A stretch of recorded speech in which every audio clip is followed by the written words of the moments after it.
To honor America with the singing of our national anthem, please welcome, from the United States Air Force Band Singing Sergeants, Technical Sergeant Michael J. Aiello.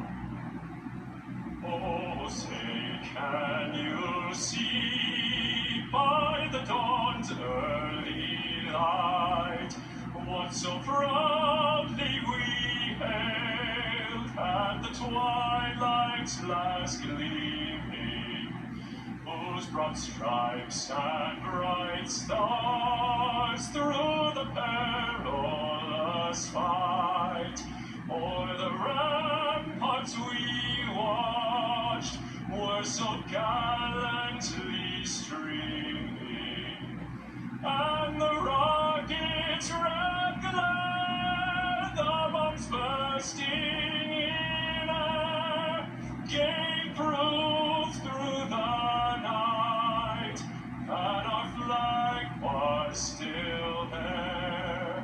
Oh, say does that star-spangled banner yet wave o'er the land of the free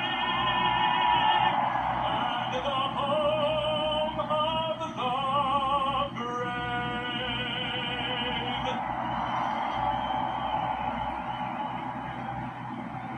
Anthony Mackie. Drivers! Start your engines! Fire the engines, boys. Here we go.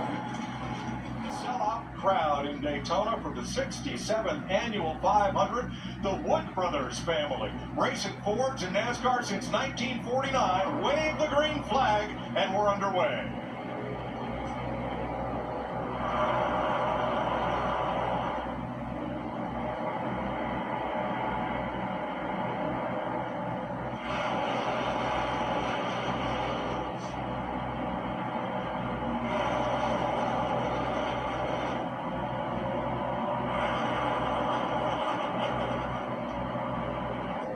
All right, the third lane has formed up. Thanks, Larry. Michael McDowell was the first to jump out there and create a third lane, trying to get those cars to the front. Joey Logano on the outside in his Ford. Well, here they come. There you see that teammate. There's the pairing that I was talking about. The teamwork of Joey Logano and his teammate Austin Cindric. Lights out in that second duel Thursday night. You see him head to the front, outside coming. Yeah, now put 3 Fords in a row in line on that top row, and you start to see some of that strategy with some of these team cars getting together. Sprinkling in turn 2 has put us under caution at lap 10. William Byron leading from Austin Cindric, Ty Dillon, Chase Briscoe, and Joey Logano. All three makes. Chevy, Toyota, and Ford represented there in the top 5. Well, we just heard him on the radio say, let's go hard until the rain starts to fall, and it felt quicker than most of them had anticipated. Let's talk about what comes next. Back in the day, you just sit around and wait for the sun to come out, but fortunately technology is going to help us here at Daytona. NASCAR has quite a number of jet dryers that they will employ to get the flat areas of this racetrack, and that includes the backstretch pit road and the short chutes from start-finish to turn 1 and from turn 4 coming back. There's one of the jet dryers.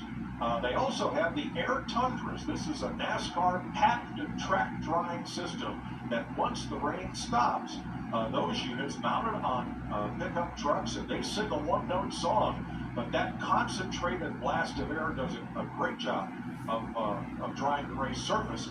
And then they'll finally put cars out on track, and the heat from the exhaust of the tires will help to dry the racing surface. All right, pace car is in, and the fans wet and dried off and on their feet once again. Green flag, we're racing again in the Daytona 500.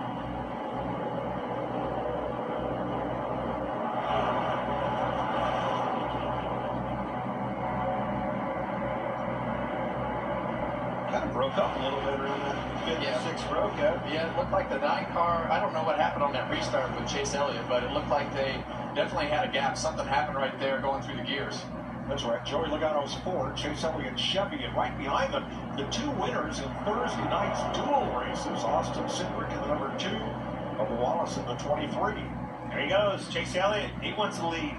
Going for it. That'll line those two Penske cars back well. Maybe. I like that. I like that move though, Clint, because that pulled Joey Logano down to try to side draft. On the outside with Blaney, with Stenhouse, and Logano moves to the top side to pick him up and abandons the Chevrolet of Byron on the bottom. Blaney got attached to that bumper going down the back straightaway. He gave him a ride all the way to the front. His teammate pulled up front of him. Man, Logano's doing a great job controlling the lead of this race. Field started out back, one of the cars that had to go to the rear on the start, but there's Bowman in 6th place at 48. I think that's a benefactor. Oh, we got it. Denny's around. Denny Hamlin and Rocco Smith. And we're going to be under caution. Oh, Josh Berry in the wall for the Wood Brothers. Yeah, you see the right rear broke out 38 car. Lap 63. Officially second caution. And that inside line is going to stack up, and Denny Hamlin is just at the end of that stack up and checks up and gets hit from behind. Yep. From 38. Almost had it saved. And you saw Zane Smith hit the door of the 2 car right there and spin out. That happens a lot. You hit that right front end of the door, and all of a sudden the car will just whip around.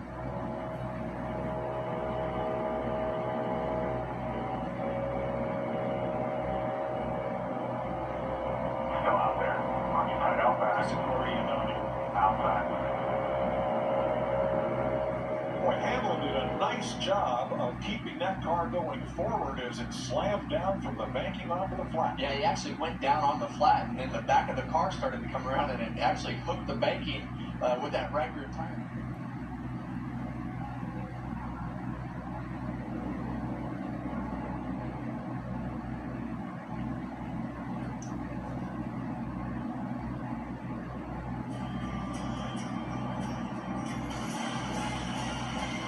Joey Logano comes to the caution flag and gets the green and white checkered flag, signifying the end of stage 1. I think Logano missed. Something happened with a shift or something. Stacked that outside lineup in the wreck. Oh, crash! Ross Chastain, Castro Neves, and others. Chase Briscoe, You heard him say something's wrong with the car, and see how the power, obviously everybody's going by, starts stacking them up one by one, all the way back. Accordion effect happens. Then Chastain gets turned up into Helio. John Hunter Nemechek got the corner of Chastain, which went up and into the wall. And then there's Kyle Busch spinning around back there. Product of that penalty. Mistakes bite people, bite these teams each and every week. That's the exact scenario that they got into last year, as we see another angle here. Watch that green and white car, as things stack up, gets tipped and comes down. Didn't drive into Chastain, got tipped down The there. further that accordion's back, the harder those hits get, and eventually somebody gets spit out. Blaney and Chris Buescher, Penske, Team Penske and RFK. On point on the high side, Austin Cindric for Team Penske on the inside with Ryan Preece from RFK. 4 Fords out front on the restart. And you saw Chris Buescher on the outside get connected a little bit better, but the third place car behind him, Daniel Suarez, didn't really get as connected as well, and they got a little bit further out. That allowed that inside line to make up that momentum they didn't have right off the get-go.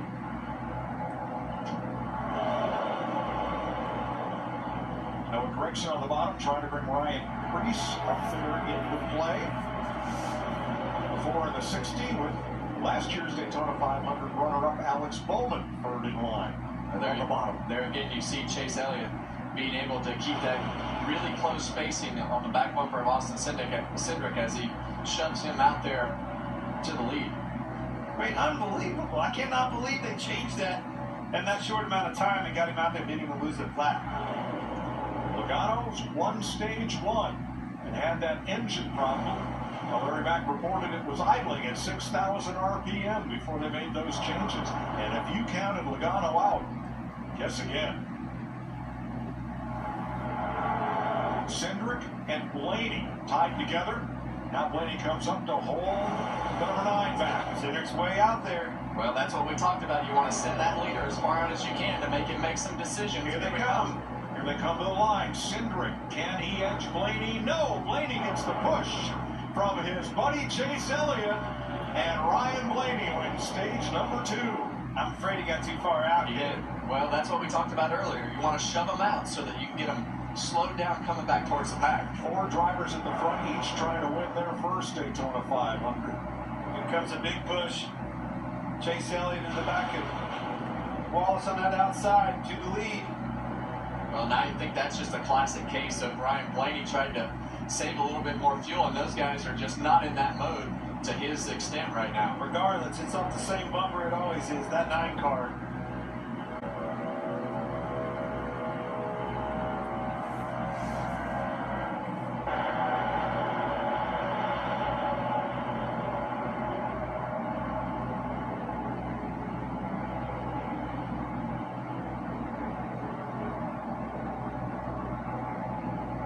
First to third. All right, pit road is open under this debris caution. Regan.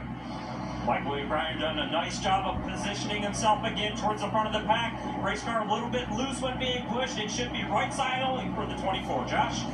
23, Bubba Wallace hits from the lead. Happy with that car. Refuel only for him.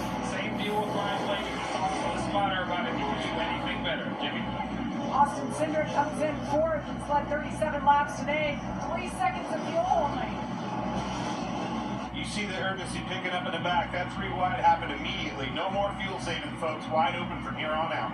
On the inside, Cindric and Blaney in 4s, and behind them, Kyle Busch in his 20th try to win the Daytona 500.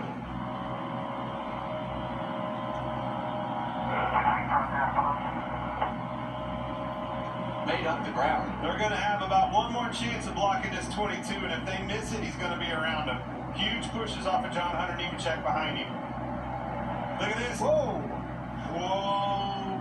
Late The line light on on that block. Stenhouse. He's still trying. He's up. Trying to squeeze it, couldn't do it. Into the wall goes Logano. And with him goes Blaney and Gregson. Chase Elliott. Got a little greedy there, Kevin. And it all happened at... You've got Austin Cindric, John Hunter Nemechek, Denny Hamlin, Austin Dillon, Christopher Bell. So many stories and a lot to unfold. Green flag for the restart with 8 laps to go. Cindric on the outside. LaJoie on the inside.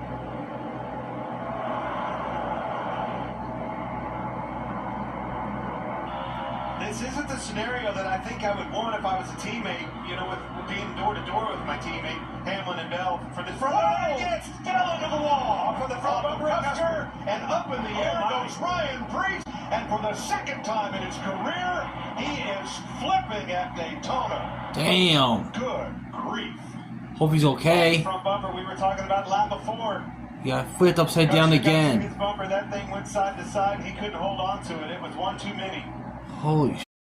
Ryan Preece, a couple of years ago here, flipped down the backstretch after getting caught in the grass. There is Christopher Bell with the window let down. Yep. Those are the summer race that Mike talked about. Rescue workers that he is okay. Same with Ryan Preece. Ford to his inside, LaJoie. There'd be pushes on both sides. Custer goes to the outside. And they crash. Hamlin gets turned into the wall. Oh my gosh. Still green. Trying to let the leaders race back. Here they come. Still green. It's On it could be a turn two-time four. winner here. Byron. Byron, Nemechek, Reddick. Off turn 4 and to the flag. Checker is waving, and William Byron has won the 500 for the second year in a row. Holy cow. Wow. Unbelievable. 2 in a row. 3 wide. And as they crashed, only William Byron and Tyler Reddick got by. Everyone from third on back. And that's why all these guys tell you leading up into this race, somehow this guy right here, he's had it 2 years in a row. He was in the right place when the right time came, though, Kevin. You got to be in it to win it, and he was in the right part of the pack, had everything fall his way going down the back straightaway, and ultimately wound up winning another Daytona 500. William Byron started racing on the computer. Told his dad, I'd like to try this. They got him a Legends car. He started winning and never looked back. Went to the K&N Series, the Truck Series, Xfinity, and the Cup Series. And now, he has only 2 finishes better than 21st in 8 Daytona 500 starts, and they are both wins.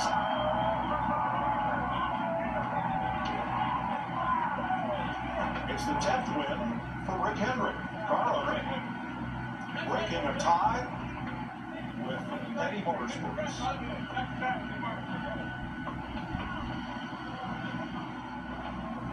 William Byron's entire team is out here. Your family just walked out. William, go grab that flag.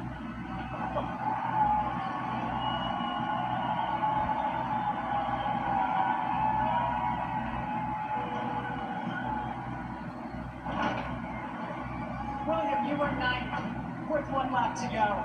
How did you come through the pack and avoid the chaos to make it 2 in a row at Daytona? Yeah, obviously some good fortune, but just trusted my instinct on the last lap there. I felt like they were getting squirrely on the bottom and just tried to. I was honestly going to go 3rd lane regardless because I was probably 6th coming down the back. So just obviously fortunate that it worked out in our favor, but just really proud of this team. Worked super hard all week and had an amazing car. Just had a really hard time with the fuel savings and kind of staying towards the front. So crazy, yeah. I mean, I can't honestly believe that, but we're here, so proud of it. William, you won this last year, and you know what a big moment it was. Can you describe what this race does for a driver, especially like yourself, and now to get to do it a 2nd time? What does this race mean? Yeah, it's obviously really special. It's an amazing race, and obviously a lot of crazy racing out there tonight, and just a lot of pushing and shoving, but just really proud of our team. You know, I can't stress that enough. I'm just super thankful for this group and everything that they do in the offseason to get prepared, and we plan on trying to win a lot of races this year, so we're not going to stop here. You know, we're going to continue to push forward and try to get to Phoenix. Congratulations. William Byron wins the Daytona 500.